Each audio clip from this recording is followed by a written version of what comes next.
शनिवारपासून हत्ती कोले षणमुगम चषक फुटबॉल स्पर्धेला होणार सुरुवात.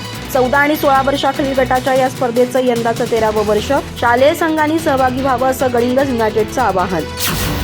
गडिंग्लज युनायटेड फुटबॉल असोसिएशन तर्फे शनिवारी 13 जुलैपासून रुद्राप्पा हत्ती आप्पासाहेब कोले षणमुगम स्मृती चषक शालेय फुटबॉल स्पर्धेला प्रारंभ होणार आहे.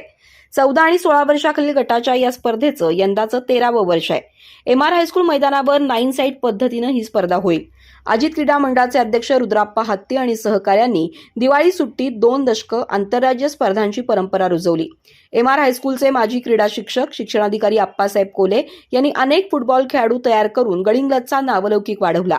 पुण्याचे पंच षणमुगम यांनी अजित क्रीडा मंडळाच्या स्पर्धा यशस्वी करण्यासाठी तांत्रिक बाजू सांभाळून योगदान दिलं. या सर्वांच्या योगदानाची नव्या पिढीला ओळख व्हावी या उद्देशानं गेली 12 वर्ष ही स्पर्धा घेतली जाते. शासकीय स्पर्धेची तयारी व्हावी म्हणून हंगामाच्या सुरुवातीला ही स्पर्धा घेतली जाते. स्थानिकांसह ग्रामीण भागातील गिजवणे, भडगाव, गारगोटी या संघांना निमंत्रित करण्यात आलंय.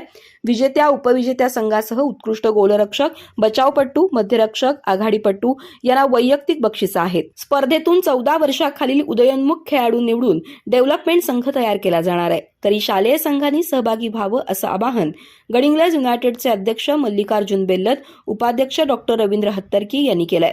स्पर्धा प्रमुख प्रथमेश धबाले, समन्वयक शुभम आजगेकर, सौरभ मोहिते आणि सहकारी स्पर्धेचं नियोजन करतायत.